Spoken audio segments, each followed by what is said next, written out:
Tarne, may pamangkot ako ba? Ning mga kamalaman namon may lupa ang amon uwaw ba sa iwaw pilay ko uwa.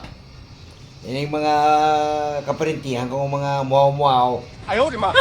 Bote pa nila na nakuha ng lupa kang mga malam. Ano yan mo alam mo na torne nga para ma parte-parte kay buhay pa man si nanay. Siya na lang bilin mo. Okay, mayong aga mga kasimanwa sa aton mga kaabyananda. Are sabton ta ang pamangkot ni Toto Elias, no? Parte sa mga lupa. Tuod na siya, no? Palan mo sang una ang aton mga kamalaman kung halimbawa gusto nila nga ihatag ang mga kalupaan nila sa ilang mga kabataan, tudlo-tudlo lang bala na style, no? Kung halimbawa may napatay na ang balon sa mga kamalaman o ari mo, no, umahada, bahala ka na da, ha? Yan. So pag lipas ang mga tinion, ara na may problema na, no, nga mag-aabot. Para sabi sini kung ang lupa nga na titulado tapos gusto na ibaligya, no, sa mga natungdan. Ang problema ang pangalan ara pa sa mga kamalaman, no, personal kaday uwaw pilay ni Toto Elias, ha?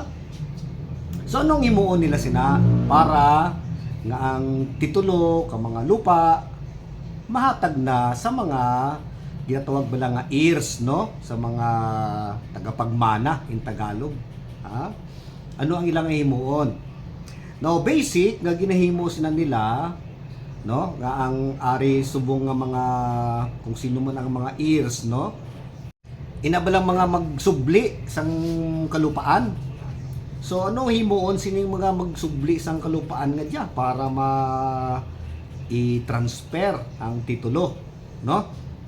So ang basic nga himuon sina nila ang mga magpanubli, no, maghimo o magpahimo sang ginatawag nga extrajudicial settlement of estate. Extrajudicial settlement of estate, no? So ang himuon nila sinama kadto sila sa notaryo publiko, no? Dalon nila tong mga death certificates, ang kamalaman, no? Kung ano pang mga dokumento para i-prove nga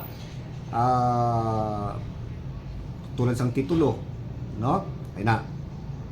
Karon ining mga manunubli nga diya magpirma dito sa notaryo, no? Ila panupaan nga sila ang mga tunay nga mga heirs nga mga manunubli sina nga lupa, no? So karon inotaryo na siya.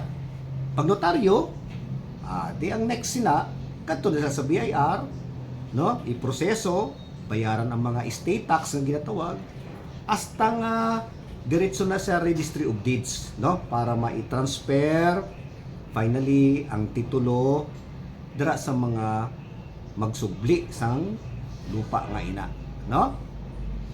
Karon ang masadya sini sugid ni Toto Elias, may mga muhaw-muhaw sa ana nga kaparintihan nag-araraway sanda, hindi sila magsugot kay ang hambal sang isa ay amo ni akon mas nami ni akon, di ba?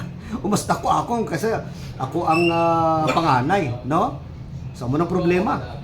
So kung ano na siya, ang ila sinang himuon hindi na extrajudicial settlement of estate, kung hindi judicial settlement of estate, no? Kung sila sa judicial kadto sila sa korte na ang magresolba sang ilang nga problema. Okay, so ginatawag nga judicial settlement of estate. Sumot silingon, iba naman nga hisgutano na subong, no? Kung halimbawa mo na hindi nag-ilinaway ang mga gapanubli sang lupa nga ina, no? So pag judicial settlement of estate, but silingon kadto sila sa korte, no? Ang korte na ang magresolba sang ilang nga problema. So ano himo nila? Edi kadto sila sa abogado para mamangkot kung paano mag-file sang kaso, no? Parte sinang judicial settlement of estate, no? So amo na. So kung wala away, pwedeng extrajudicial settlement of estate. No, sila lang nagkasundo, no? Nga parti-partihon ang mga lupa kaina. Kung hindi, kung nag-inaway sila, hindi marisolba, judicial settlement of estate, no? Sa muna, madamo nga salamat, halong kumutan na. Ha?